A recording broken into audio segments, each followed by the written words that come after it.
E aí, galera, após alguns dias a gente com problema de paralisação facial, ficamos aí alguns meses aí em tratamento, né? Ainda estamos em tratamento, dá para perceber.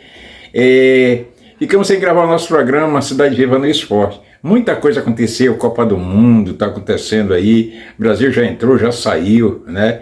Vamos aí agora na próxima Copa, 30 anos, sem um título, né? Na Copa do Mundo, logo o Brasil, protagonista do futebol mundial. E a gente veio hoje aqui bater com esse bate-papo hoje, para tentar ver aonde é que nós estamos falhando. E essas falhas de hoje trazem na gente um pouco de nostalgia.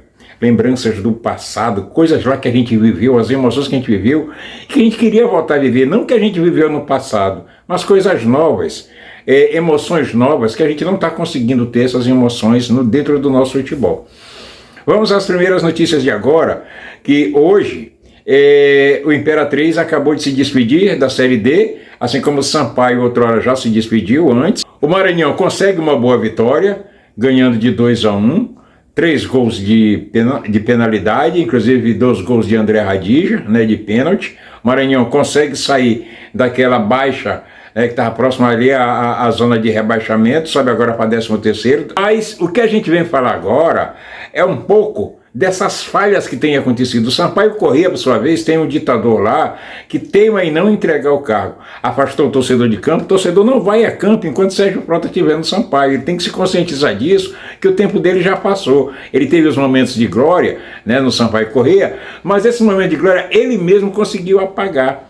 A política dentro das equipes maranhenses tem estragado o nosso futebol. Não se investe mais nas categorias de base, não temos mais bases, né? O Sampaio, ou o Mota, ou o Maranhão, ou o IAP, qualquer uma dessas bases que saiam daqui para disputar uma Copa São Paulo, um campeonato brasileiro sub-20, sub-17, é uma vergonha. É uma vergonha, nós não conseguimos mais revelar jogadores. Sai para o interior, não consegue mais. Aqui mal a gente consegue, a criança consegue nascer. Quando começa a jogar uma bolinha, negador, parece um empresário e leva. Por quê? Porque aqui não tem como segurar o jogador.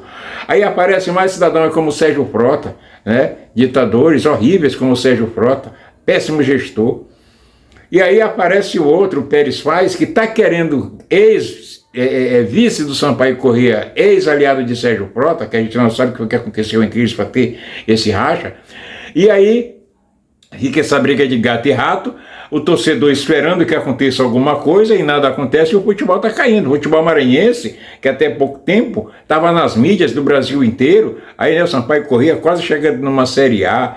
A gente achou que com aquilo ali o futebol maranhense fosse reacender, porque a gente tendo um time como o suporte que estava o Sampaio Corrêa, acreditava-se que os outros times como o Mota e Maranhão, as outras equipes, iam tentar fazer uma equipe melhor para poder tentar ser compatível ou poder competitiva com o Sampaio Corrêa. Não, muito ao contrário, o futebol maranhense está agora no velório, já a caminho do cemitério para o enterro, né? Para o enterro. Sabe lá quando esses times vão ressurgir, sabe-se lá quando. Mas enquanto isso, o nosso programa Cidade Viva no Esporte vai falar um pouco do esporte, do futebol nostálgico, aquela coisa que agradava ao torcedor, né? Que era o futebol maranhense, lá do velho Nilzinho Santos. Eu tive a felicidade de reencontrar o nosso amigo Gasparzinho, esse aí que você está vendo na tela, Gasparzinho.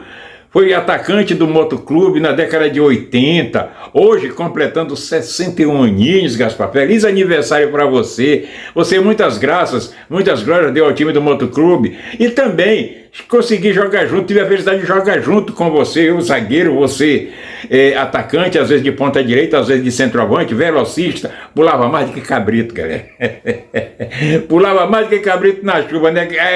A galera, o zagueiro tentava bater em Gaspar já tinha pulado, já tinha deixado o zagueiro, já estava praticamente dentro do gol. Além disso, além do Gaspar ser um bom atacante, era um grande garçom. Ele ia na linha de fundo, ele cruzava centroavante bom, fazia gol mesmo. Só que o Gaspar jogou numa época que tinha também o Gasparzão. Por isso fizeram o Gasparzinho, ele, né, porque vai diferenciar do Gasparzão. Mas só que naquela época, Tinha também aqui o grande bionicão, o Zé Roberto. Zé Roberto fazia gol demais, vindo do CSA para cá, chegou aqui novinho ainda, no final de 79 para 80. Zé Roberto Bionicão. Cara, era gol atrás de gol, todo o campeonato, Zé Roberto era artilheiro. E aí o Moto tinha um grande elenco, Tião, Bitonho, né? Tinha o próprio Raimundinho, Tigrila. Então era uma constelação o time do Moto Clube. O que acontece? O Gaspar surge justamente nessa época. Praticamente não tinha um espaço ali para o Gaspar, né? Imagine se hoje o Gaspar jogasse futebol hoje, quanto seria o salário do Gaspar, né? Pelo que ele jogava. E se jogasse hoje, estaria aí entre os 10 melhores hoje jogando no Campeonato Brasileiro. E assim como ele, outros mais, né? Mas vamos aí mostrar um pouquinho do que foi a festa de aniversário dos 61 anos dos amigos de Gaspar, que foi um mesclado ali. Como o Gaspar é flamenguista e é motense, né? Ele fez uma galera com a camisa do Flamengo e a outra galera com a camisa do Moto Clube. O Gasparzinho estava lá, já com algumas limitações no joelho, né? Também muita pancada no decorrer do tempo. Mas vamos mostrar isso aí para vocês. E o Gaspar, agradecer ao Gaspar aí pelas alegrias que deu para nós na nossa época. E a juventude que não viu o Gasparzinho, vocês vão conhecer um pouquinho da história do Gasparzinho agora, né? Não temos imagens, não temos vídeo da época, porque naquela época nós só tínhamos a radiofonia, nós não tínhamos a internet que a gente tem hoje. Até para fazer uma imagem de câmera era caríssimo, uma imagem até uma foto era caro para bater uma foto naquela época. Então, pouco a gente tem muito mais. Quem quiser saber um pouquinho sobre o Gaspar, tem aí os grandes pesquisadores que podem entrar aqui no nosso link, né? E deixar aí alguma coisa para a gente divulgar futuramente. E vamos fazer em breve uma resenha aí, um bate-papo com o Gasparzinho, né? E assim com outros jogadores também de época aqui que passaram pelo futebol maranhense, do Moto, do Sampaio, do Maranhão e outros, para que a gente mostre um pouquinho para essa juventude que segue aqui o nosso canal, quem foi essas feras do passado e que se hoje jogassem bola, gente, não tinha salário para pagar ele não. Não era qualquer time aqui que tinha salário para pagar ele não, porque os caras jogavam bola mesmo. Então, como eu estou mostrando aí um pouquinho do jogo do Gaspar, vamos aí à entrevista com o nosso amigo Gasparzinho. E nosso problema não é ter saudade do passado. O que foi passado já foi vivido, já foi passado. Nós estamos vivendo uma nova era, um novo momento. Aproveitar esse novo momento que a gente chegou até aqui. Mas tem coisas tão chatas, tão horríveis que estão acontecendo, que faz com que a gente volte um pouquinho a nossa mente ao passado. E quem teve um bom passado consegue ter duas alegrias, ou até mais. Porque teve a alegria do passado, e quando a gente revive aquilo, o coração, palpita. Então, galera, vamos aí com a nossa entrevista com o Gasparzinho. Deixa o seu like, compartilhe o nosso vídeo. Esse cara foi fera. Você que não conheceu, imagine como ele era. Hoje, aos 61, ainda corre muito, pulmão mesmo. Valeu, galera.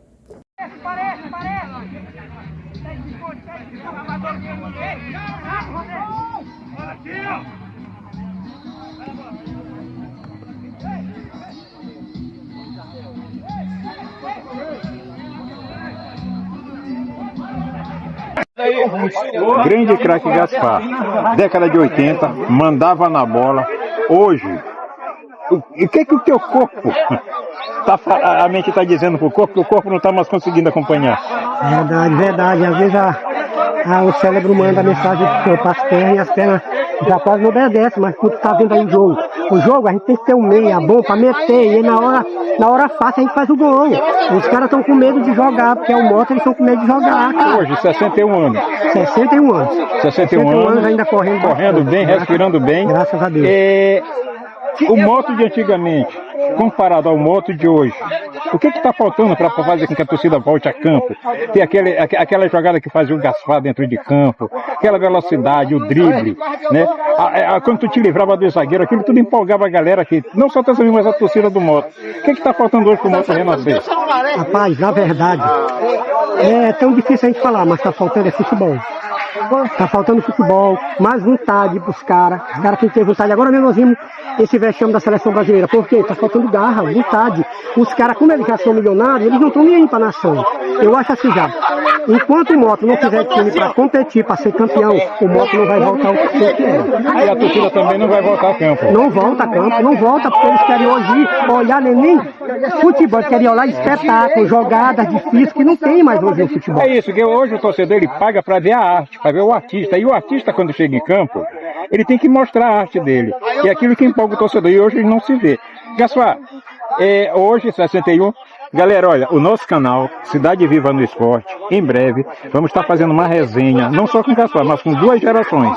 A geração 80 e a geração 90, que é do nosso amigo Toninho. Verdade, verdade. Então, duas gerações vencedoras que mostraram muito pra gente a alegria do futebol. E hoje é um prazer, Gaspar, estar aqui hoje entrevistando nessa matéria. Vamos muito ainda conversar sobre o nosso esporte, sobre o nosso futebol. É um prazer te rever, é um prazer ver você correndo ainda, né? E qual o recado para essa geração que está assistindo agora? Rapaz, que tenha responsabilidade de treinar como a gente treinava de manhã, de tarde e de noite. Nós treinava, a gente treinava de manhã e de tarde, eu treinava de manhã. Física coletiva à tarde, ainda ia para musculares à noite. Eu acho que está faltando isso para essa geração. Eu não estou falando de mal, mas estou falando uma geração preguiçosa. Uma geração preguiçosa. O único jogador que eu vi que jogava, que não era para se treinar, era Romário, porque Romário era diferenciado. Entendeu? Eu acho que está faltando para nossa geração é isso. Mas sempre sai 1, 2, 3 com diferenciado. Pessoal, valeu, obrigado aí, certo? Força. Em breve a gente vai estar junto, galera. Vamos fazer uma resenha com o Gaspar, vamos falar só sobre futebol maranhense. E vamos mostrar para vocês alguns lances, algumas imagens dessa fera aqui quando jogava a bola. De verdade. Foi quantos anos de profissional, Gaspar? Eu joguei mais de 20 anos. Mais de 20 anos, né? Muita bola. Muita bola. Fora no amador, fora você contar com o amador. Fora né? Que até hoje ainda tá correndo. Até hoje ainda tô correndo. Beleza, Gaspar. Tá bom, obrigado aí, meu irmão. Obrigadão. Você não sabe tu é? Faz tu, ó. Passa aqui na minha não. Não piscou, onde podia ver essa unidade, rapaz.